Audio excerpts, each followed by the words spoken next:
Welcome to the Success Ascent. My name is Pat Mancuso and I'm the creator and host. We are excited you've joined us today and we're extremely grateful to have with us Justin Stoddart. Now, Justin is an entrepreneur, business owner. He's a husband, father of 6, and the creator of Think Bigger, and also a recent author of the book Upstream Model. Justin is going to share with us a number of important points for entrepreneurs and business owners about how to think differently about our business. He also shared a great question, which I wanted to share with you right now before we get started, and that was this: how do I get into a conversation with someone who won't take my call? Welcome and on to the ascent. Welcome to the Success Ascent. My name is Pat Mancuso. I'm the host and creator, and today we have a special guest with us. His name is Justin Stoddart. Now, I'm not going to do a big intro. Justin is going to actually tell us who he is and what he's got going on. Yet I'm just going to share a couple of things from my perspective. I've known Justin for a number of years, and I've watched his growth. I've watched his trajectory. One of the most professional people that I've come in contact with in the real estate industry. And just recently, he became an author. I know he's going to talk about that. And yet he's got this great vision on how to help people build businesses through thinking bigger. By coincidence, that's the name of his company, Thinking Bigger. So Justin comes to us from Canby, Oregon. Now, he'll correct me if I say that wrong or right, because usually when I'm in Oregon, I say it the wrong way, and there's a way to say it. So ladies and gentlemen, I'd like you to welcome Justin. So Justin, welcome to the show. Thank you, Pat. Such a pleasure to be here, and you nailed it. You said Oregon, not Oregon, or all the other creative ways I hear people pronounce it. You hit it right on. I got corrected one time when I was out there doing a presentation, and I've been rehearsing ever since then to make sure that I get it right. So thank you so much. So Justin, I mean, oh my gosh, entrepreneur, business owner, just a recent author. That's all the recent stuff. And we always like to talk in the Success Ascent about the journey. So who is Justin, and how did we get to where Justin is today? Let's talk about that. Yeah, great question, Pat. So I grew up in a very entrepreneurial family. Both my parents kind of ingrained in my head that, hey, if you're ever going to get ahead, you need to own your own business. That was their paradigm, right? I've since learned that there's other paths there that always kind of stuck in me to some degree. That that if you want the life that you ultimately want, you need to figure out how to help a lot of people, and oftentimes that comes best when you can kind of direct your own show. So that was always the path that I was going to be on. I went to college, actually went to work for a high-end home builder. And he taught me how to build homes and taught me how to deal with clients. He really moved his focus to developing land and kind of more production homes. Whereas before, his business had been very much a high-end custom home business. When he moved his sites to the development side, he put me over the custom home division. So now I became kind of best friends, if you will, with all the clients. He became so excited about what he had going on. I actually purchased the business from him, the custom home business, and started my own company. So I became a high-end custom home builder, was licensed general contractor, did that for a number of years. And then 2007, 8 hit, and all of a sudden it was a different world. And deep down, looking back, I should say, not at the moment, but looking back, I'm very grateful that happened, because I realized that my passion was not developing land nor building homes. I've since learned that my passion is developing people and helping to build business. And so I kind of set out to find out what I wanted to do when I grew up. I thought I'd figured it out. And took me on a journey to where I'm at now, where I actually was recruited into the title and escrow industry, not as an escrow officer, but more on the sales side. And I learned firsthand that the only way that I could help people in the real estate industry was to get better, was to grow. That's actually where you and I met, Pat, is you were teaching an 8-week course called Bold, and was just deeply impressed by the value that you brought, and you and other people poured into me and helped me to continue to grow, and realized that my appetite for helping people needed to expand beyond just the geographical limitations of my role in title and escrow, and had leaned upon some things in my building business, my home building business, that eventually kind of turned itself into kind of more formulated presentations that I vetted over the course of 5 years. They'd worked in my business previously. They'd worked in my business in the title and escrow. And then I began to help real estate agents apply them in their business, as well as insurance agents, mortgage loan officers, and others. And I realized like, I think I'm really onto something here that can help a lot of people. So I decided to write a book. In the process, my wife and I, this is probably the more important part of my journey, is my wife and I decided to start a family, and we actually didn't stop creating family until we had 6 kids. So I like to say, while some people brag that they're a top producer, we're top reproducers. So I love it. I love it. So Well, I've seen pictures. You have a beautiful family, and thank you. we'll come to that before we're done. So let me take you back, Justin, if I can, a little bit. And one of the things right now with the journey that we're on in 2020 and the changes that are happening in environments and in jobs and businesses, and you said something about you realized it wasn't your passion or your purpose where you were at.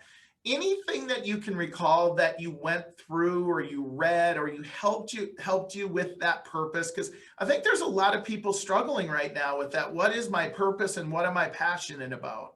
Yeah, great question, Pat.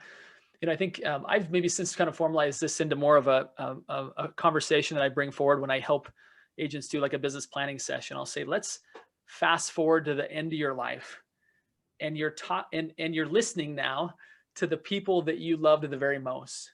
How would they describe you, what you were about, the impact that you played in their life, the impact you played in the world? If you could be privy to that conversation, what would you hope that they would say? And so I don't know that I formalized it that much in my mind, but I did start to realize what's most important to me. What are the relationships where I want to have kind of the greatest impact? And from there, I began to really decide that, which kind of became my North Star, together with what are the things that actually give me more energy, right? And I think regardless of what industry you're in, there's different roles. Even if you're, let's say, in the real estate industry, there's a number of different roles that you can play and have a great life doing it, to where I don't think you necessarily need to give up on your profession necessarily, unless you really feel that that's right for you. Like it was for me leaving the home building industry, right? Right. It was right for me to leave being a home builder. But I think for a lot of people, it's maybe just even realigning what their day-to-day looks like, so that they can really focus on their talents and the things that I would say give them more energy. Now, at the end of the day, they'll be exhausted if they go all in on it. Right. But there's a certain thing, and Pat, I know you know this because I've seen you go into the zone, right? Where you're coaching and leading and training people, and we feel your energy and you're feeling your energy. And it's an exciting thing to be a part of for everybody in the room, right? And you've taught me that by example. And I think that that needs to be maybe part of it. And I'm not saying that like your day job is always going to make you feel like you're like Tony Robbins speaking in front of a big audience, and it's always going to be that exciting, because there's some parts that suck, let's be honest, right? Right. Of everybody's job. But I think if you can kind of say, okay, what's the conversation? Like, how do I want to be remembered? How do I really want this to turn out in the end? And then what are my talents? And you kind of align those two. That can become like a compass to help you start to form, what do I need to be doing with my life to have that conversation at the end and really have it to where it gives me energy as I go throughout my day. It's not where I'm so excited to get to Friday. I can't wait to TGIF, because man, Right. I really don't like what I do. It should be like, yeah, absolutely love Friday because I get to spend more time with my family, but man, I'm fired up about Monday. Yeah. And I think if you're not at least somewhat excited about Monday, then it's probably time for some realignment, right? Yeah, probably time for some conversation with Pat. Absolutely. Absolutely. Well, so Justin, let's go back and say, okay, so you go outside, you decide you're going to move away from the building industry, and now you have the opportunity in title industry. Okay. And you said, you haven't really given that up, right? I mean, this whole new venture of thinking bigger, you're still learning and growing and actually contributing back to that industry, which I love. So tell me what your thought was on that, and how did you come about that? I think for me, I realized that the very best way for me to add value to the real estate industry was to be involved in it, kind of in the trenches, right? Kind of need a knee. I knew, and I've actually played with the idea of actually becoming a licensed agent, and it's never quite felt right. Kind of felt like going back into my building days. It felt like kind of very similar feeling, like that actually seems like a severe detour to what I want to be doing. Right. But I also, since that's one of kind of the key segments that I serve, I also realized that if I can be in a unique role where my job is to sit knee to knee with agents here locally and help them work on their business as opposed to just, the kind of the day-to-day of them working in their business, then all of a sudden I've got a different perspective and I can bring in kind of different help, and the models that I can deliver, like the frameworks and models that I can deliver are tested before I bring them to market. Like I'm actually like the Upstream Model, the book that I wrote is years of implementation in my own business and businesses, as well as now over the past 5 years helping real estate agents implement that. So it just gives me a different perspective, a different vantage point, and I can test it and tweak it in my own business before I bring it to others. And then once I bring it to their business, now it's something that I can take more to scale and serve more people. Well, I love the adding value, right? I mean, it's so important right now to, that's really where the conversation is at, is how do we add value and maintain that relationship and build that relationship? Because in some aspects, people, see that everybody's doing the same thing, right? Everybody has technology, everybody has this, everybody has that. And yet, how do I add value? So let me ask you a question. You work with a lot of real estate agents. Our audience is real estate agents, insurance, mortgage, title, insurance, any ancillary business. In fact, any, business owner. So what do you see in interacting are some of the biggest challenges that, whether it's a solopreneur, entrepreneur, business owner, that they have, and how do they get through those challenges? I mean, you're talking with a lot of agents. And so what are you seeing and feeling? Yeah, Pat, I love that question, because I think at the core of every problem that any of us face, it's that we're not thinking big enough. Typically, we get caught up in the details, and or our confidence just isn't big enough, or we're not working on something big enough that actually moves the needle, or that excites us, or that changes the lives of people in a big enough way, or we're not interacting with them in a way that can really move the needle in other people's lives. And I think at the core, everything comes down to, are you thinking big enough to where you step into every relationship and every conversation with such a confidence that I can really help you? And I think it all starts with that. And then once people start to think bigger, right? And I love the fact, Pat, you and I had a conversation just before this, and I don't know if this has been rolled out, so you can edit this out if you want. But the fact that within your coaching program, your group coaching, you've got like a daily motivation moment, right? Where you're actually kind of breathing life into people and saying like, hey, you need to think bigger, right? You need to like expand your possibilities, because oftentimes that's the reason why people don't pick up the phone. It's not necessarily even because they don't know what to say. Like, and I think all of anything, whether it be all the way to the closings, right? To the appointments, to the making the phone calls, to the scripts and role play, none of that happens if there's not confidence that all of that stuff is going to actually be good for me, or that I'm going to be good at it. And so I think the biggest problem, and I like to say there's external problems that real estate agents are facing right now, like a shortage of inventory, right?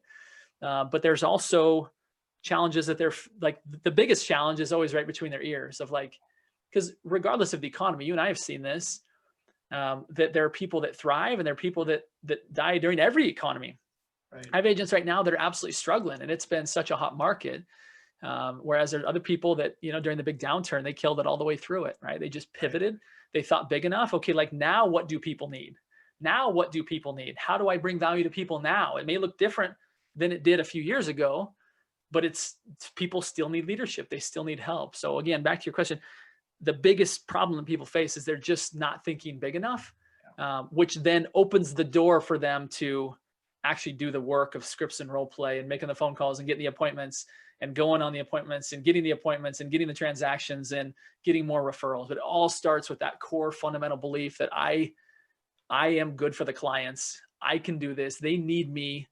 And that I'm the right person to do this and to impact their lives in a great way. Yeah. Well, and Justin, you're the think bigger, obviously one of the core beliefs and skills and all my mentors and my coaches over the years is it all starts with our mindset, right? And so one of the premises behind our daily motivation, our 15 minutes with our clients, is getting their mindset right, because, they could have gone to bed last night and had an issue. In fact, I talked to the client this morning in our one-on-one coaching. And this morning, she had an issue where one of her team had an issue over the weekend, and those things happen, and they happen every second of our lives.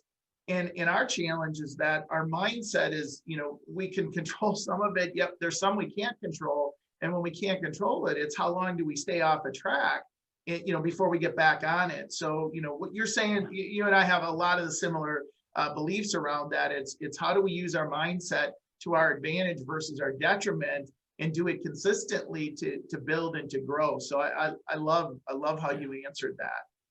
So let me ask you this then. So now you're doing the title deal, and obviously having a lot of success. I mean, when you and I met, I was very impressed. You had a great following then.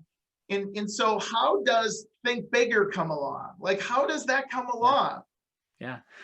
Well, we've heard over and over, Pat, that you're the sum average of the 5 people you spend the most time with.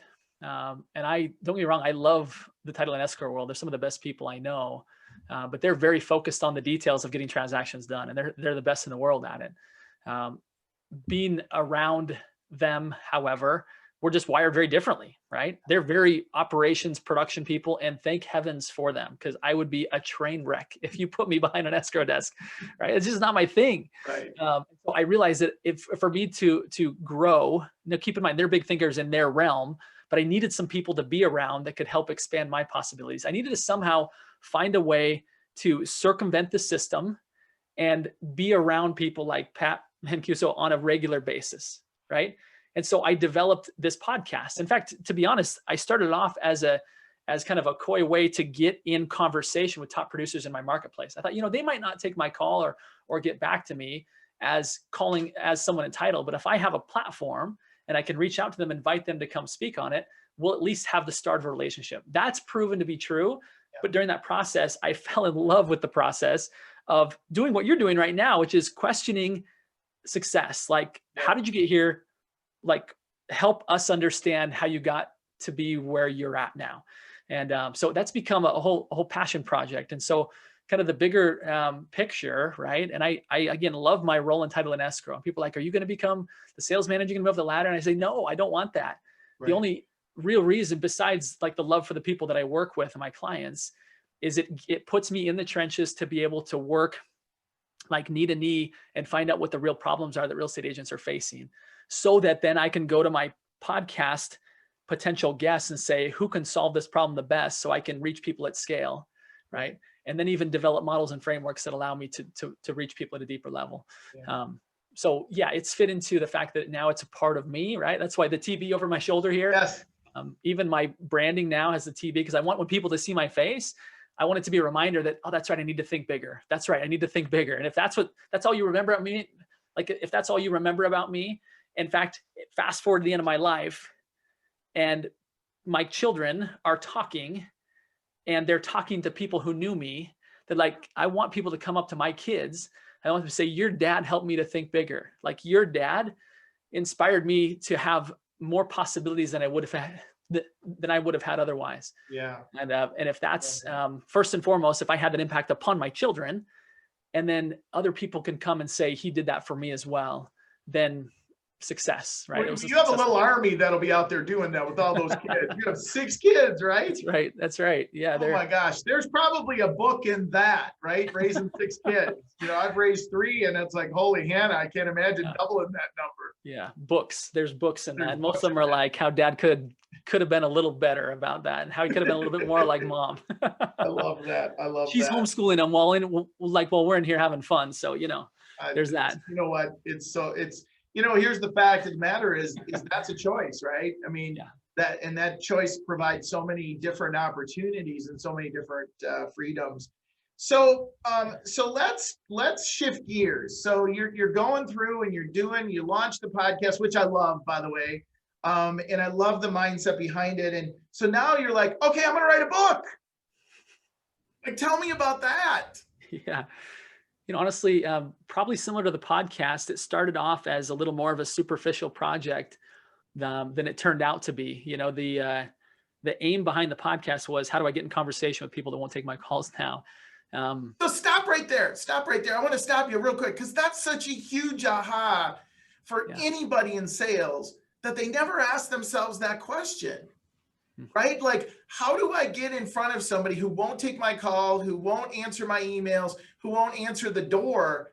And that's the thing, that's right there, the validating the think bigger concept, right? Yeah.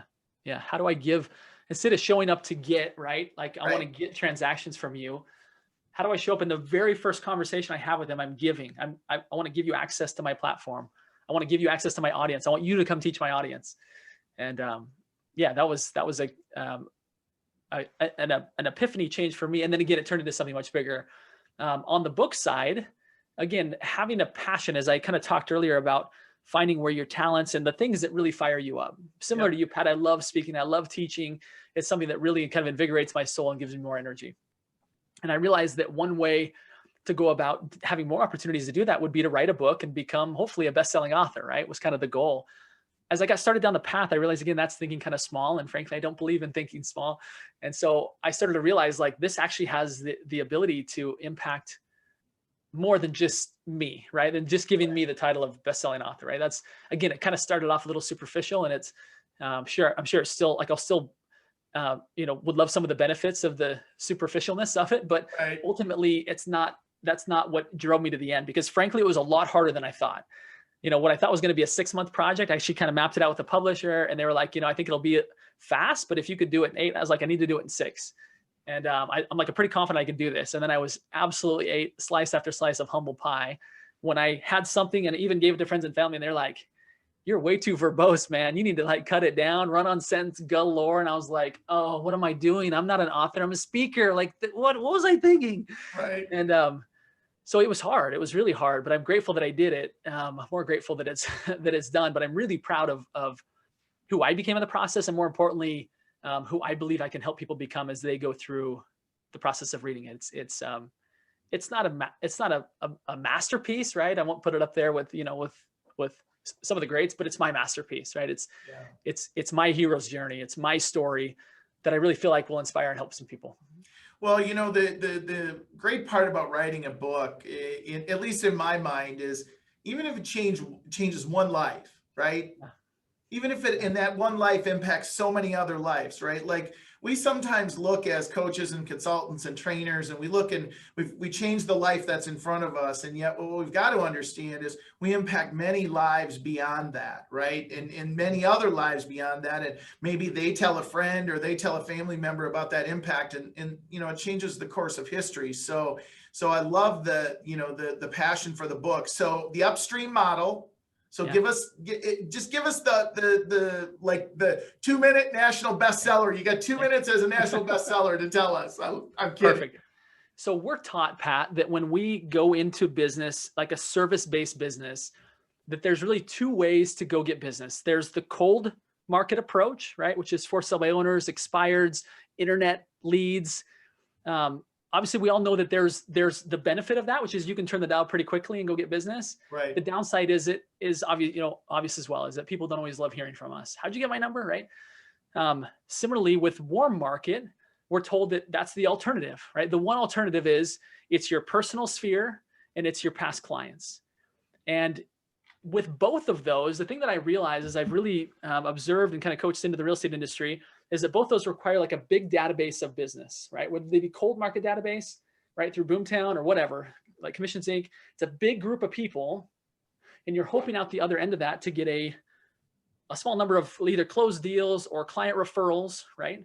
Right. And so you're spending a lot of time, a lot of effort, whether on the call, getting rejected, and or cultivating relationships with personal sphere away from your personal sphere, meaning your family, to try and get the few referrals to come out the other end, right? Yep. So either way, big database, small bit of referrals. I take that paradigm and I turn it on its head, and I say there are certain people in our marketplace that are upstream from a real estate transaction, that know that a real estate transaction is going to happen before their clients ever talk to a real estate agent, right? Could be estate attorneys, could be CPAs, could be wealth managers, could be contractors, painters, and hair salon people, right? We've all heard the examples of people who are a great referral source. Anyway, I teach a model through which how you can go find a very small database of people, okay? And you pour massive value into those people. And out the other end comes a large group of referrals. So it's applying the 80-20 rule and or the 95-5 rule to your database. And it allows you then to get quality of life back and get a seemingly endless stream of warm referrals coming to your business because you're not taking care of so many people that can't help you. You've Right. really found the people that can, and you're pouring massive value into them.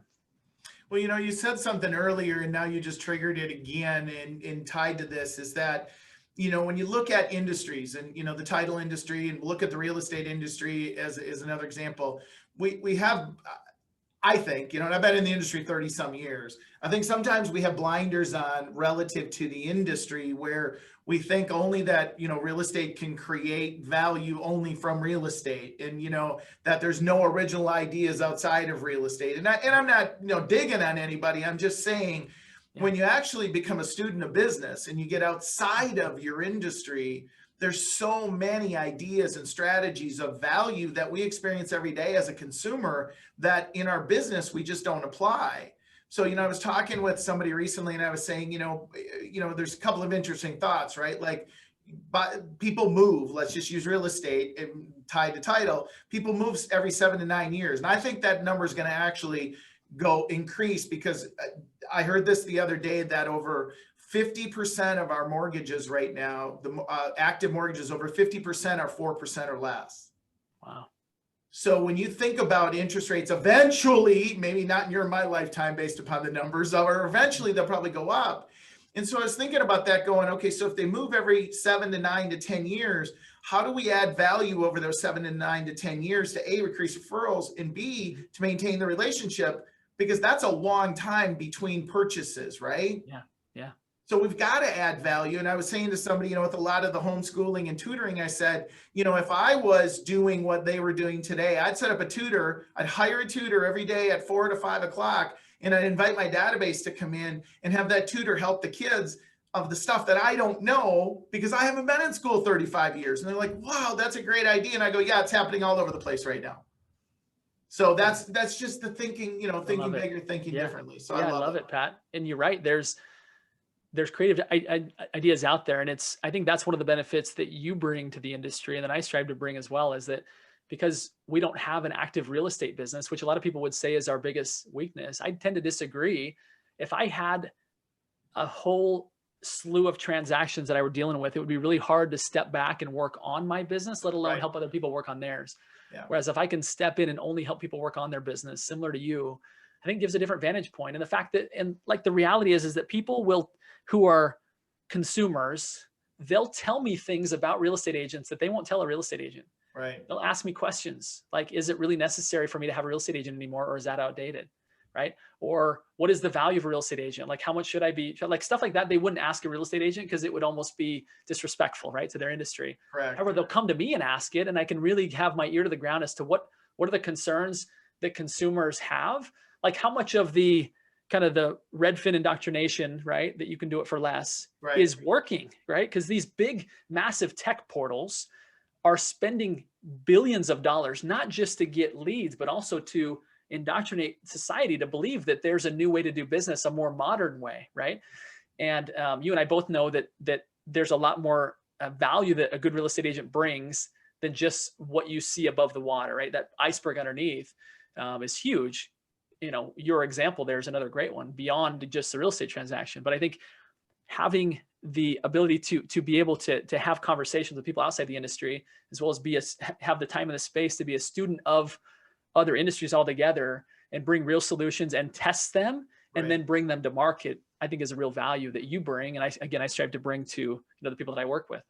Well, and you said something which I think is key, is that if all this billions and trillions of dollars is being spent on one message and then the other message isn't coming in as often, this is the message that, they hear that message and that's the only message that they maybe know, which then they in their minds, start discounting the value of a professional. And yet we know that professional has way more value than anybody ever realizes, because we, as a real estate agent or a title insurance agent or insurance agent, you never really talk about it until they actually need it. Right. Right. So yeah, it's a great point. What's been the biggest surprise of the book deal? Like what surprised you other than the time it took to write it? Because there's a lot of people who want to write books, including me. And I'm like, okay, so what I always want to learn. So what's the biggest surprise you've experienced from writing the book? I would say during the process, I kind of mentioned like the level of difficulty, yet the value I think is just how it really makes you vet your thinking. You know, for you to put something on paper, we all carry around with us certain narratives, and we all subscribe to our own narratives, right? That's why they're ours. Yeah. And the fact that when you start to put stuff down on paper, it causes you to say, what's my grounding for this? Do I have evidence of this? Does this actually work? And so it requires you to go deeper and really be very inquisitive and curious about why you do Yeah. certain things, why you think a certain way, why you say certain things, and it causes you to get a lot more clear on the value that you can bring to the world, and your value proposition and what you can help other people bring to the world. So I that's love been that. just awesome, just the clarity of like how I can be valuable to people. You know. Yeah, I love that. I love that. So let's shift gears a little bit. So on the Success Ascent, I always ask a couple of questions. And one of those is, what's the best advice you've ever been given in your journey in business or life? Yeah, that's great advice. Or great question about great advice. You know, I think one of the bigger bits of advice that I got was from someone I was able to get into some mentorship, you know, with Grant Cardone. Many of us know him. He resonates with some people. A lot of people don't resonate with him. He's He has either a a different love him style. or like him type, love him or Yeah, hate him type of guy. yeah. And I think that's maybe where some of the kind of the thinking bigger kind of had its inception, kind of where it came about, is I realized, and part of it came from what he did as opposed to what he said. He Right. spoke at one of our company's sales rallies, like for our national sales rallies, and he charged. I don't think this is actually what they ended up paying, but I think he charged close to 6 figures for an hour. And I thought to myself, like, I listened to what he had to say, and it was great. Don't get me wrong, but somebody else could have come in and said things just as great for $10,000. Yeah. Right. And what I realized is that he simply chose to go big and serve a lot of people and help a lot of people. And as a result, when you think bigger and you try and serve more people, you end up creating more demand for yourself, right? Mhm. And as a result, you end up being in higher demand, which causes your value to go up, right? The same keynote, again, with 10 times more, 10x, right? Which is kind of what he's known for. And so I don't know that these were his words, but just this concept of thinking bigger, of 10x, of actually try and serve a lot of people. Yeah. And your life will only be better the more that you try and bring value to more people. Yeah, I love it. I love it. And he's tried, the thing I like about him, and I do follow him as well, is he challenges everything. It's like, you don't have to agree with me. Let's have a conversation about it, in a dialogue about it, and we'll see at the end who makes more sense, if you may, right? It's not just, it's my way. It's just, here's how I think, and here's what it looks like. So let's flip that upside down and go, what's the worst advice you've ever been given? I think this might kind of lend into like the personal life a little bit. And I see kind of a culture right now of non-commitment. And I'll even take it for those of you young men that are listening to this, that are looking at Instagram and finding guys that are not committed to any one particular partner, right? Right. Or even, and they're giving this advice that this is the way to be happy, that this is actually a free life. I don't believe that, and I would stand as a witness that I believe that the best life is a committed life, whether that be to a faith and or to a family and or to a passion, a mission, something that you're inspired about with work and your profession. I think a non-committal life is an unhappy life, and a life that kind of has you being tossed to and fro, like the waves of the sea. So I would encourage people to make a commitment, right? Make a commitment to a partner, make a commitment to, something bigger than you, whether that be a faith, whether that be a charitable cause or purpose, whether that be to someone like Pat that can really help you change your life, right? Make a commitment and go all in. And I think a committed life, again, is a happy life. Well, I love that. Thanks for that plug, by the way. I love that. I love that. And, here's the thing is that without, first they say if you're not all in, you're not all in, right? You've got to be all in. And then the other thing is that, we all need coaches. We all need mentors.